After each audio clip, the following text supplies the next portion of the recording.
김 씨는 평소처럼 산책을 하고 있었습니다. 아침 운동 삼아 동네를 한 바퀴 도는 게 일상이었죠. 그날도 습관처럼 골목 안 토스트 가게 앞을 지나는데 뭔가 이상했어요. 평일인데 가게 불이 꺼져 있었습니다.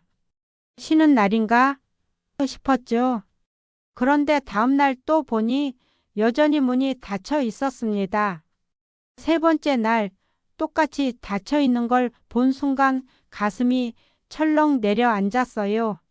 그 가게는 다름 아닌 며느리가 운영하던 토스트 가게였거든요. 무슨 일 있나? 김 씨는 며느리에게 전화를 걸었습니다. 신호는 가는데 받질 않습니다. 아들에게도 전화를 걸어봤지만 똑같이 무응답. 불안한 마음에 김 씨는 아들 내외가 사는 아파트로 직접 찾아갔습니다. 초인종을 눌렀습니다. 아무 인기척이 없습니다. 불도 꺼져 있고 안에서는 아무 소리도 들리지 않아요. 손주들 목소리도 안 들리고 그날 이후로도 계속 전화를 해봤지만 연락은 없었습니다. 그렇게 사흘, 김 씨는 속이 타 들어갔습니다.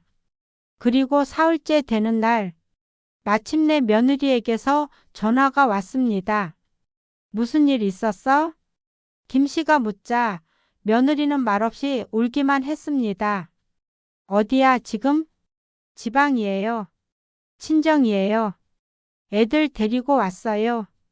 그 다음날 김 씨는 무작정 지방으로 내려갔습니다. 며느리를 만나고 나서야 모든 사정을 알게 됐죠. 아들놈이 도박에 빠졌다는 겁니다. 친구들이랑 재미삼아 카드 놀이를 시작했는데 판이 점점 커지고 본전 생각에 빚을 지고 결국엔 사채까지 손댔다고 합니다.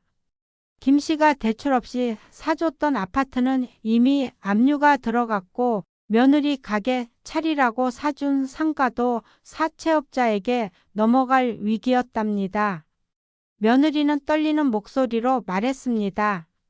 저 더 이상 같이 못 살겠어요. 김 씨는 아무 말도 할 수가 없었습니다. 그저 고개만 끄덕였죠. 그 길로 다시 집으로 돌아오는 길, 김 씨는 가슴이 찢어지는 것 같았습니다. 아들 내외 잘 살라고 아파트 한 채 융자 없이 똑 떨어지게 해줬고 애들 키우는 며느리 힘들까봐 상가까지 사줘서 가게도 내줬는데 그 모든 걸 도박으로 날려버렸다는 사실이 차마 믿기지 않았습니다. 며칠 동안 김 씨는 밥도 못 넘기고 잠도 못 자고 가슴앓이를 했습니다. 그리고 며칠 후 아들 놈에게서 전화가 왔습니다. 죄송합니다, 아버지. 김 씨는 말했습니다. 왜 그랬냐? 왜 그런 짓을 했냐? 아들은 조용히 대답했습니다. 처음엔 친구들이랑 그냥 재미로 했어요. 근데 점점 판이 커지고 본전 생각에 사채까지 손댔어요. 정신 차리고 보니까 다 망가져 있더라고요. 김 씨는 말없이 전화를 끊었습니다. 그리고 그날 밤 생각 끝에 동네 부동산을 찾아갔습니다. 땅 좀 내놓으려고요. 김 씨가 가진 땅은 놔두면 더 오를 자리였습니다. 주변에 산업단지가 들어오고 있어서 땅을 사겠다는 사람들이 계속 찾던 땅이었거든요. 하지만 어쩔 수 없었습니다.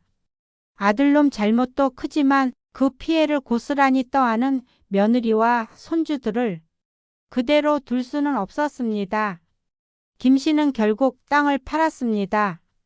그 돈으로 아파트 압류를 풀고 사채 빚을 갚고 상가 문제도 정리했습니다. 그리고 며느리와 손주들을 다시 데려왔습니다. 당분간 같이 살자고 했죠.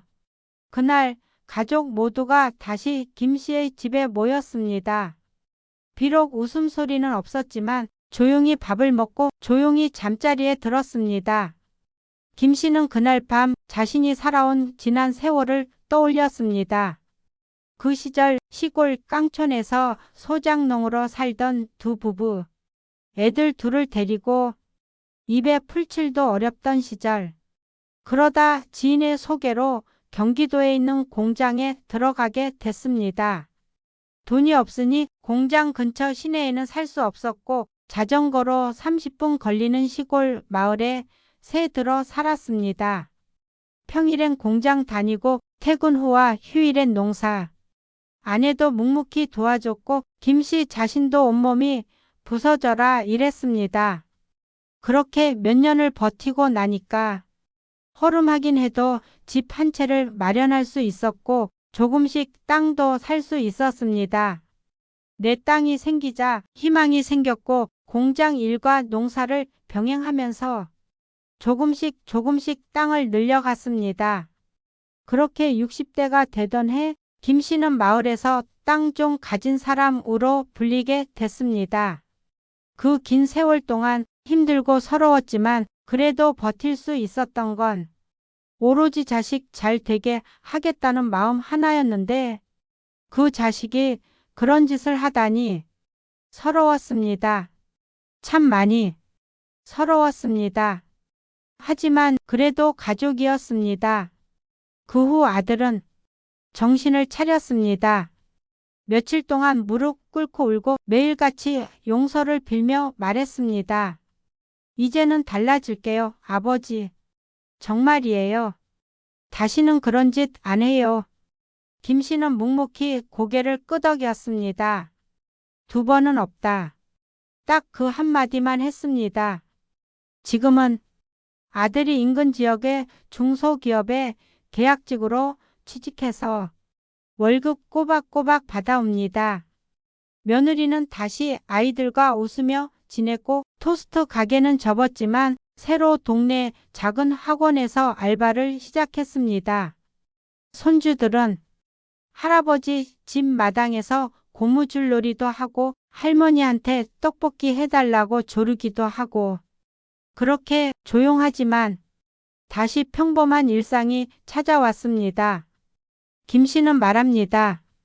다시는 그 놈한테 기회 줄 생각 없었는데 애들 생각하니 어쩔 수 없더라. 그 말 뒤에 작게 웃으며 한마디 더 붙입니다.